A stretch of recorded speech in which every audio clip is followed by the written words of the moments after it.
You're in danger. Pretend you are my daughter. Elizabeth feels the room change before she identifies why. A pressure shift. The way a space recalibrates around someone who doesn't need to announce themselves. The woman is 70s. Silver hair pulled back without apology.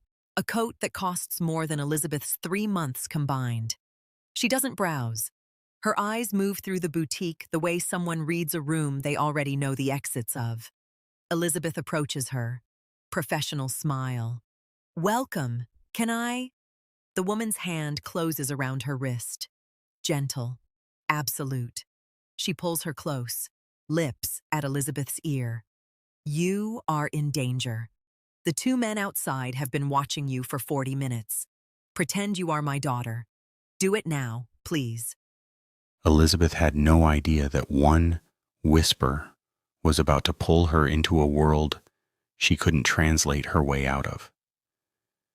If you want to see how deep this goes, stay with us, because nothing in this story is what it appears to be.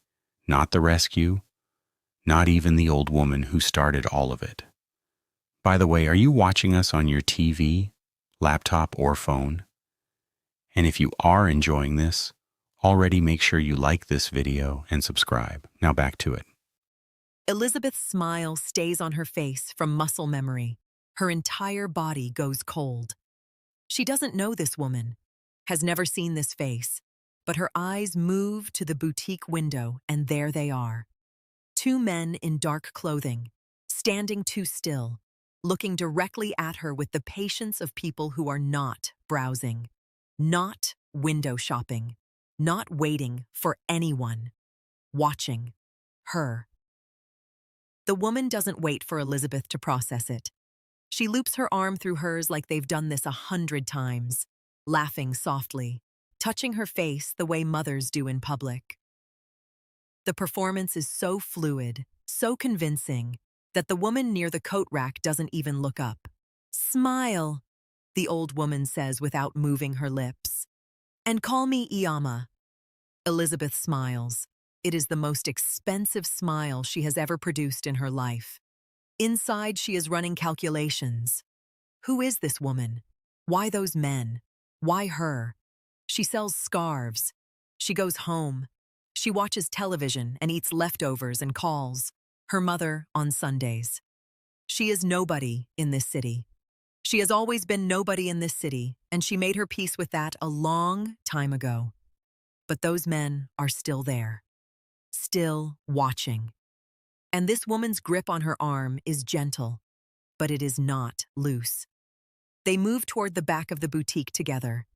The woman picks up a silk scarf from the display, ivory, expensive, and holds it against Elizabeth's collarbone like she's considering a purchase. To anyone watching, it looks like exactly that. A mother and daughter shopping. Don't look at them again, the woman says quietly. They're counting how many times you look. Elizabeth doesn't look. There's a car outside the side entrance. Black. We're going to walk to it like we planned this morning over breakfast. You're going to laugh at something I say right before we reach the door. What are you saying that's funny?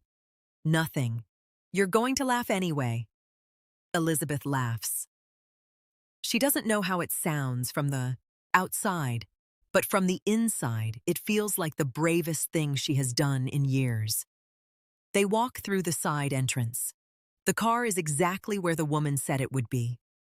A black vehicle, dark windows, engine already running. The driver doesn't turn around, doesn't speak. The door closes behind them, and Busan moves past the tinted windows like a city that doesn't know anything just happened. Elizabeth looks at the woman beside her. Who are you? Her voice is steady. She files that away as information about herself. Choi Soonja. Said the way people say things that are supposed to explain everything. It doesn't. Not yet. Who are those men? People who made a decision about you that I've decided to interrupt. Why? Soonja turns and looks at her directly for the first time. Something moves behind her eyes. Not strategy. Something older than strategy. there and gone before Elizabeth can name it. Because I could, she says. Elizabeth knows it's not the full answer. She files that away too. She has spent years filing things that don't add up and waiting for the moment they do. The car moves through Busan, past the harbor, past the glass towers, past the ordinary streets Elizabeth has walked for 2 years thinking she understood what kind of city this was. She watches it all through tinted glass and feels the particular disorientation of realizing a place you thought you knew has been keeping something from you the whole time. Soonja doesn't speak again for several minutes. She sits with her hands folded in her lap and her eyes forward, and the composure of a woman who has been in difficult situations so many times that difficult has simply become the texture of her life. Elizabeth watches her the way she watches everyone, reading the details. The coat that costs everything but carries no visible label. The single ring on her right hand, old gold, worn smooth, the kind kept not for value but for memory. The way she breathes, slow and even, and completely controlled. This is not a woman who panics. This is a woman who plans. Elizabeth files that too. The car turns uphill, away from the city center, into a neighborhood that gets quieter and more expensive with every street. When it finally stops, Elizabeth looks out the window at a house that immediately unsettles her. Not because it looks dangerous, but because it doesn't. Stone and dark wood. A garden facing the harbor below. No gates. No visible guards. Just a house that sits inside its own silence the way only very old or very powerful things do. She expected something cinematic. Something that announced itself. Instead, she got a house that looked like it had absorbed 40 years of consequential decisions and learned to be quiet about every single one of them. That restraint unsettles her more than gates would have. The driver opens the door. Soonja steps out without waiting for assistance. She walks toward the entrance like she's returning from an errand. Elizabeth sits in the car for exactly 3 seconds. Then she gets out. Because the alternative is a Busan street with 2 men who have already made a decision about her. She chooses the devil with the harbor view. The inside of the house smells like old books and something burning slow and deliberate. Incense, maybe. The kind that doesn't announce itself but stays in your clothes for hours after you leave. A woman takes Elizabeth's bag without asking. Not rudely, just efficiently. Like this has already been decided. Elizabeth lets her. She is picking her battles. The room she's shown to is simple. A bed, a window facing the garden, harbor visible below through the trees like a painting someone hung at exactly the right height. She sits on the edge of the bed and looks at her hands. These hands folded scarves this morning. Now they're in a house she doesn't know, belonging to a woman whose name is supposed to mean something. And somewhere in the city below, there are 2 men who were counting how many times she looked at them through a boutique window. She needs information. She has almost none. What she has instead is a set of observations she keeps turning over. Soonja knew about the car, before they reached it, which means she planned the exit before she walked into the boutique, which means she didn't walk in to shop. She walked in for Elizabeth specifically, which means she knew Elizabeth would be there, which means this wasn't a rescue. It was a collection. Elizabeth sits with that for a long moment. Then she sets it aside. Not because it doesn't matter, because she needs more data before she decides what it means. She meets him that evening. She almost doesn't notice him at first. He is standing at the edge of the main room, the way objects stand. Present without performing presence. No drink in his hand. No phone. Just a man occupying space with the particular stillness of someone who has trained themselves out of unnecessary movement. Choi Junho. She knows immediately he is Soonja's son. Not from resemblance, from posture. The same quality of stillness. The same eyes that are always doing more work than the face suggests. He is younger than she. Expected.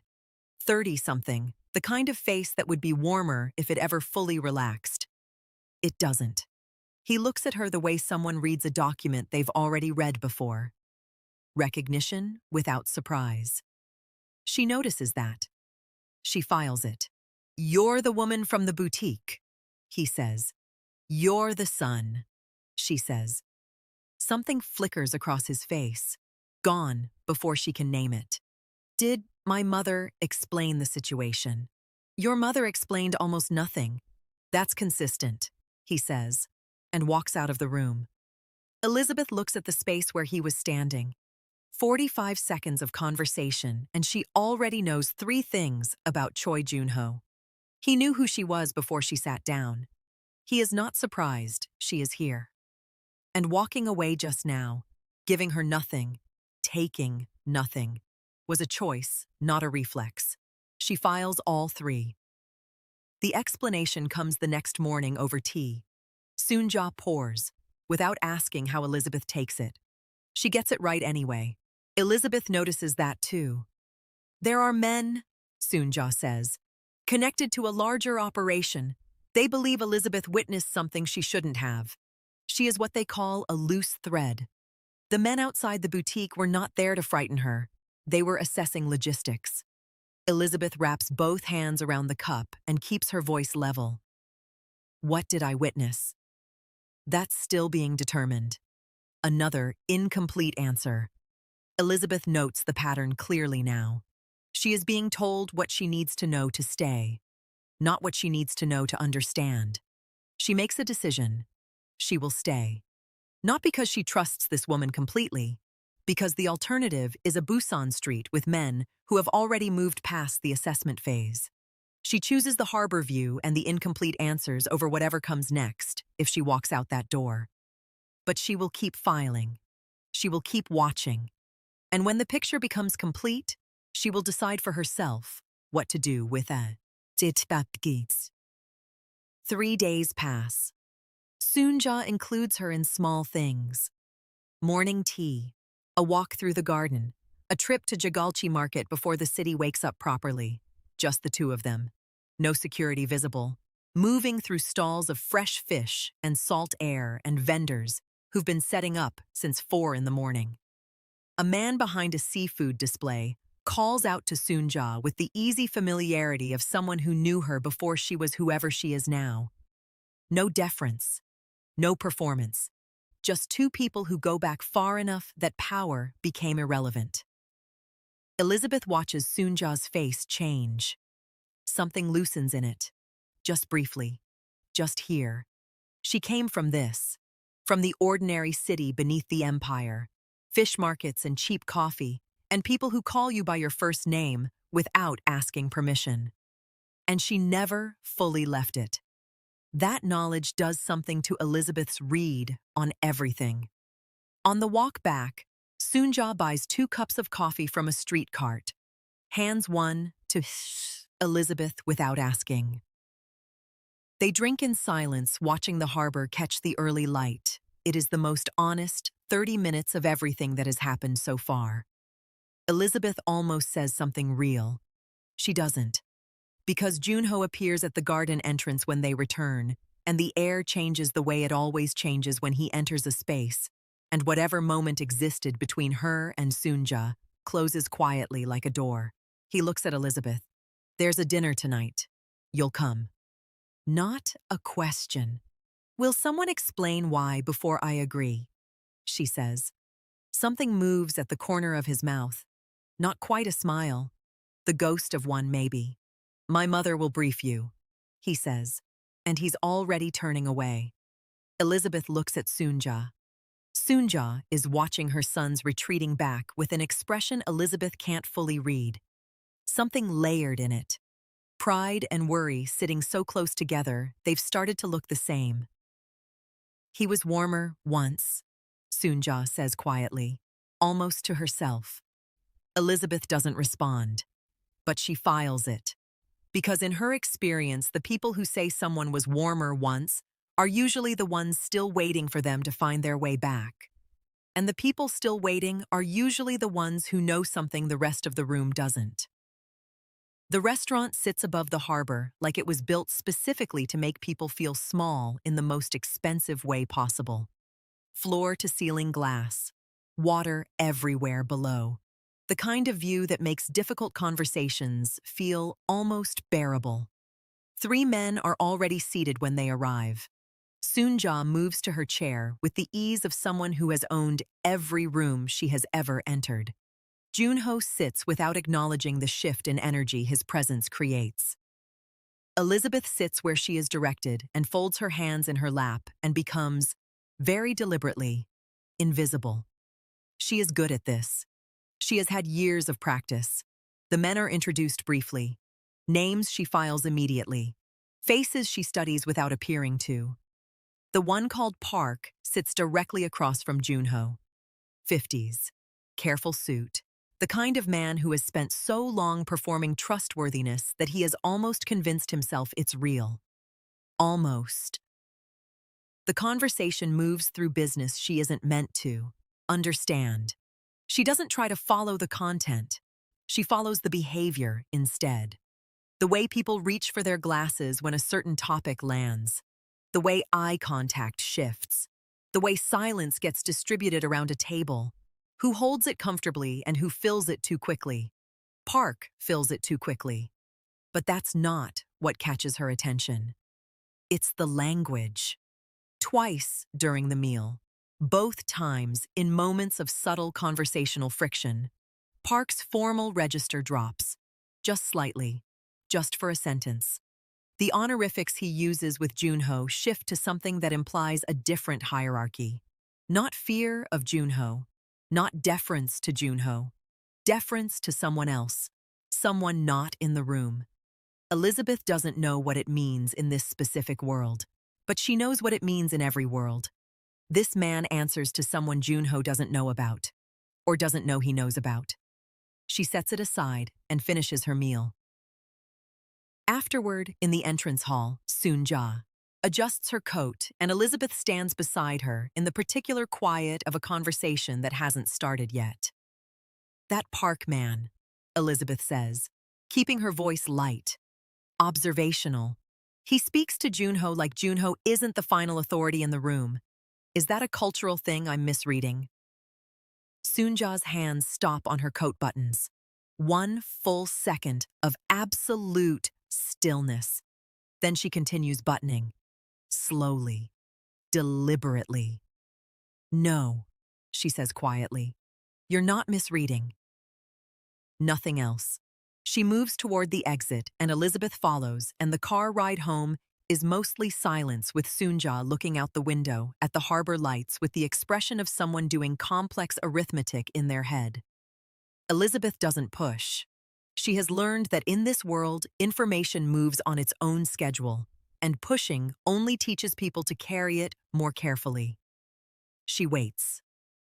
By the following morning, something has shifted in the house. She can't point to one specific thing. Junho is on the phone before sunrise. The staff move with slightly more purpose.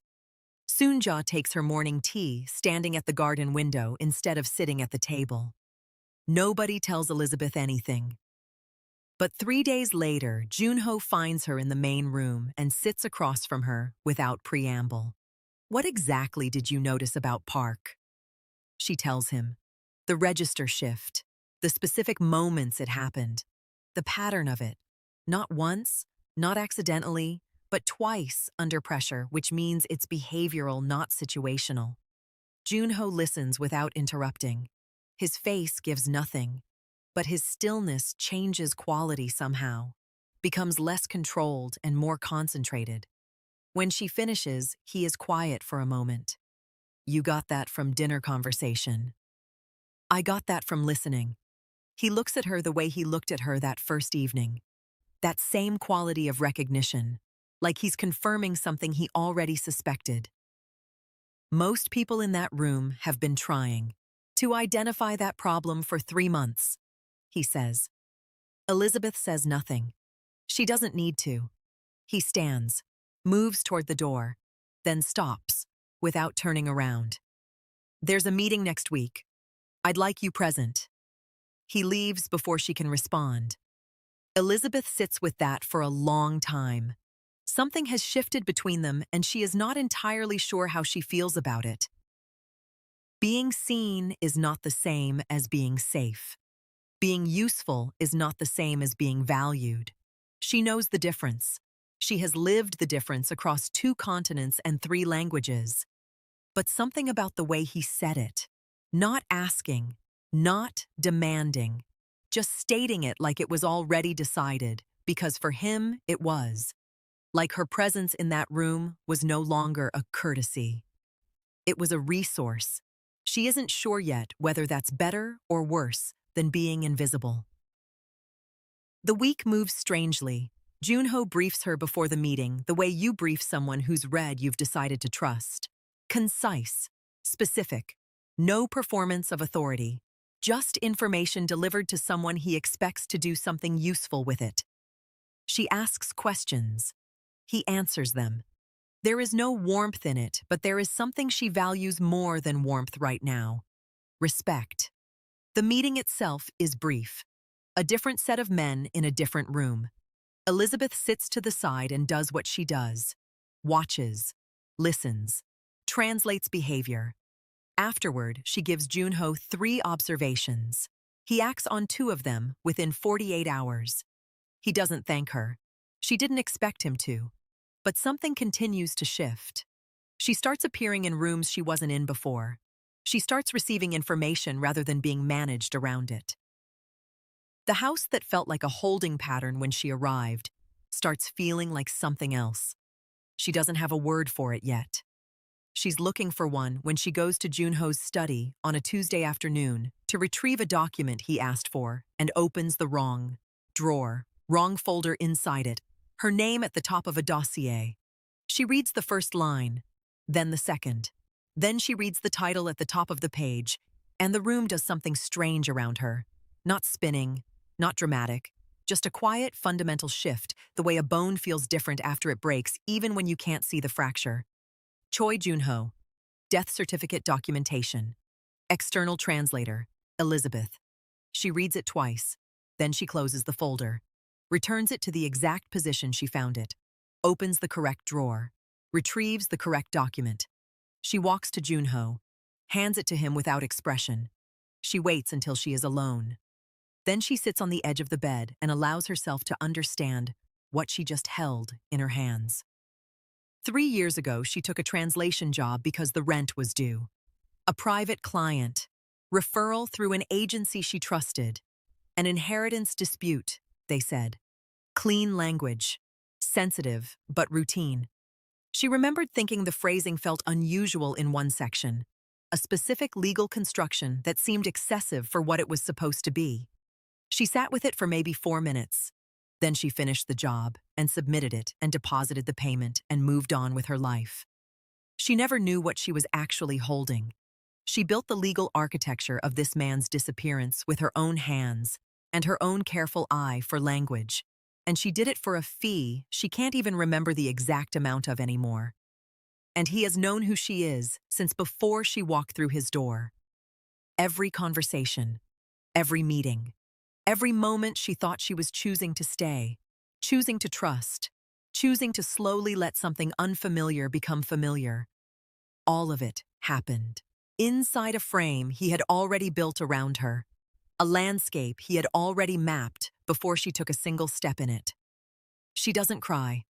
She goes still the way she goes still when feeling needs to become information before it becomes anything else. Then she thinks about the harder thing. He knows what she unknowingly did to this family. He has carried that knowledge since the beginning. And he said nothing. Not because the timing was wrong, not because he was waiting for the right moment, because knowing gave him control, and telling her would have given it back. He used her innocence like currency. That is the thing that sits differently from everything else. That is the thing that won't file away neatly. She asks Soonja one question the following morning. The kitchen is early light and the smell of the specific incense that has become, over these weeks, the smell of this house. Soonja is at the counter. Tea already made. 2 cups already poured. Elizabeth sits, wraps, her hands around the cup. When exactly did Junho find out who I was? Soonja's hands are still on the counter, not moving toward her cup, not moving at all. That half second of stillness is its own answer.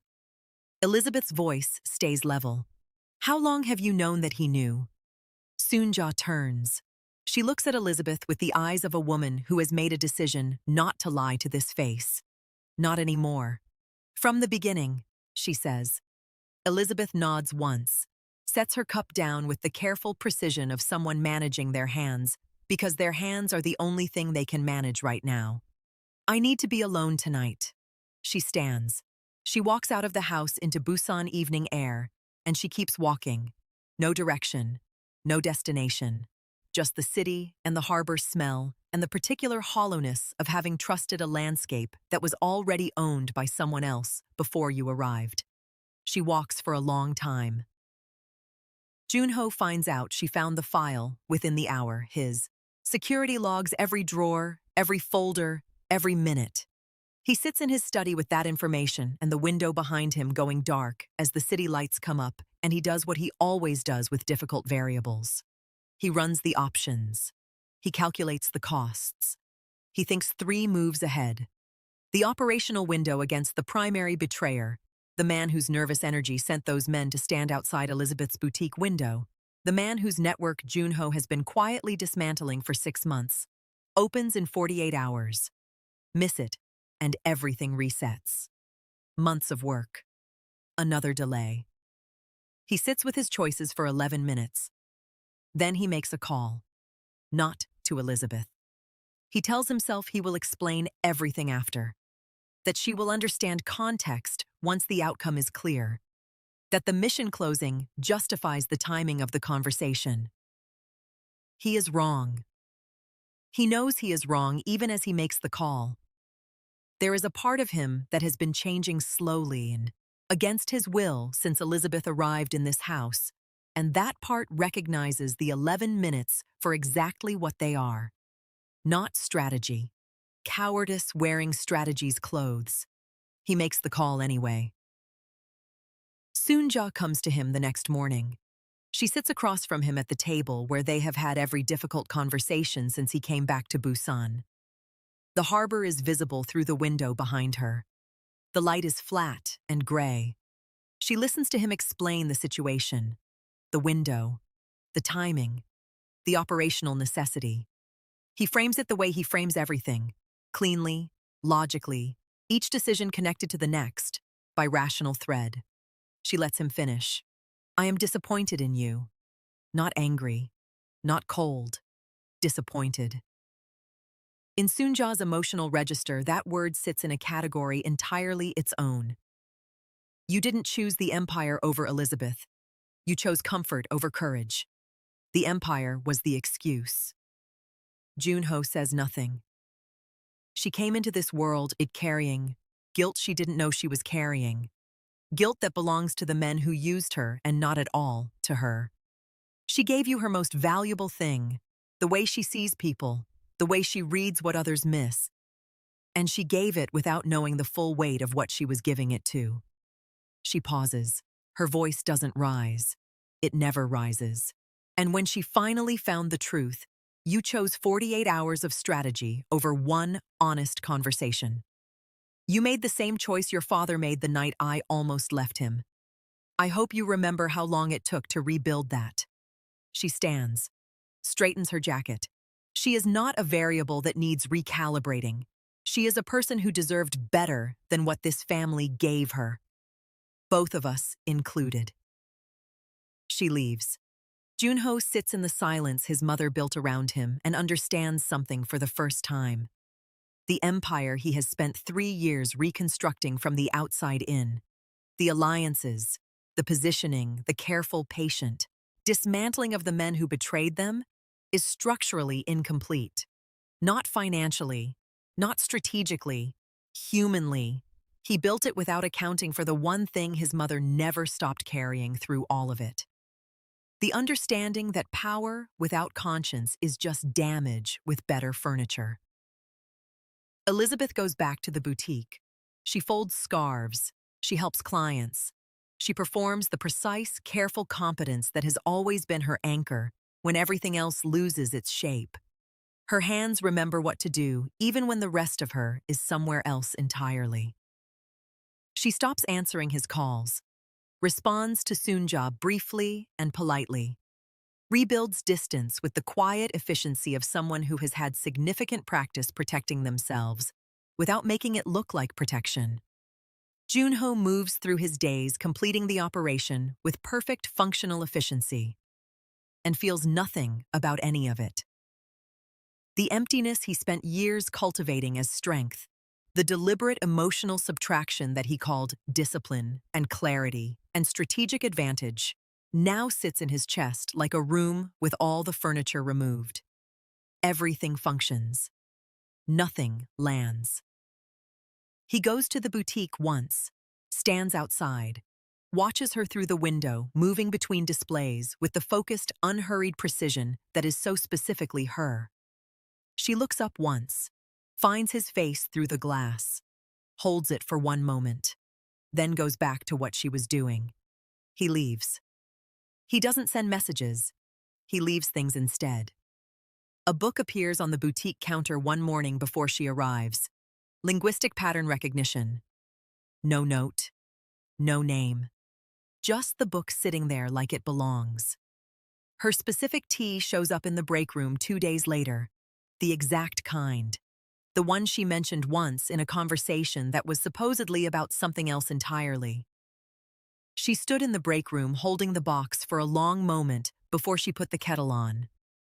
A bureaucratic problem with her visa renewal, something she had mentioned weeks ago in passing, something she had been quietly dreading, resolves itself through channels she didn't contact. A letter arrives confirming everything is in order. He doesn't follow up on any of it, doesn't reference it, doesn't require acknowledgement or gratitude or any signal that she received what he sent. He simply demonstrates, quietly, at consistent cost, to a pride she knows doesn't bend easily, that he was paying attention, not to her usefulness, not to her function in his world, to her. Elizabeth notices each thing and says nothing and continues folding scarves and helping clients and performing the life she had before a silver-haired woman grabbed her wrist in a boutique and changed the direction of everything. But she is thinking. She is always thinking. Her phone rings on a Wednesday evening. She looks at his name on the screen, thinks about not answering, thinks about the book and the tea and the visa letter and the 11 minutes he sat with a choice and made the wrong one. She picks up. Neither of them speaks for a moment. Just the sound of Busan on both ends of the line, the city connecting them across whatever distance they've built. "You still owe me a real conversation," she says. "I know. Not tonight. Whenever you're ready." She hangs up. She sits with the phone in her hand and looks at the harbor through her apartment window. The same harbor she can see from the Choi residence garden. Different angle. Same water. She thinks about that for longer than she means to. The operational move closes cleanly. The primary betrayer, the architect of 3 years of damage, the man whose nervous logistics sent 2 men to stand outside a boutique on a Tuesday afternoon, is cornered, financially dismantled, network exposed. Everything Junho spent 6 months building toward arrives in 48 hours, exactly as calculated. In the final meeting, the man makes one last move. Desperate, calculated, the specific combination that dangerous men reach for when everything else is gone. Kill me, and the translation documents go public. Her name attached to everything. You'll never be clean. Neither will she. Junho looks at him across the table. He thinks about Elizabeth's name in those documents, about what exposure does to someone who was innocent, about the specific weight of her saying, "You used my innocence like currency," and how that sentence has been sitting in him since she said it like something he can't metabolize, or file, or move past. He makes a decision that costs him the ending he planned for 3 years. He doesn't kill him. He dismantles him instead, slowly, legally, thoroughly, in a way that takes longer and satisfies less, and guarantees the documents stay buried, and guarantees Elizabeth's name remains exactly what it should have always remained: clean. He tells no one. Soonja finds out anyway. She always finds out. He stopped being surprised by that years ago. She says nothing at dinner that evening, but she looks at him across the table with an expression he hasn't seen directed at him in a very long time. Not pride exactly, something quieter than pride. Recognition. Like she has been waiting to see if this version of him, the rebuilt, optimized Empire First version, still had something essential inside it. Something that couldn't be strategized away, no matter how many years he spent trying. Now she knows. The harbor is dark when they finally sit across from each other. Not the yacht, not the residence, not any space that belongs to either of them. Just a bench above the water with the city behind them, and Busan doing what it always does, holding everything without comment. Junho tells her everything. When he knew who she was, why he said nothing. The dinner where he used her observation without telling her she was being used. The file. The 11 minutes. What he chose, and the part of him that knew it was wrong while he was choosing it. He doesn't frame it, doesn't manage it for outcome. Just gives her the complete, unedited truth and sets it on the table between them and lets her do whatever she decides. Elizabeth listens without interrupting. When he finishes, the silence holds for a long time. "I'm not angry that you investigated me," she says finally. "I understand the world you're in. I'm not even angry about the dinner. I've thought about it, and I understand the calculation, even if I hated being inside it." She looks at the water. "What I couldn't forgive was you knowing what I unknowingly did to your family. Knowing I carried that without even knowing I carried it. And choosing not to tell me. Not because the timing was wrong." She turns and looks at him directly. "Because knowing it gave you control. And telling me gave it back. You used my innocence like currency. That's what hurt." Junho holds her gaze. "You're right.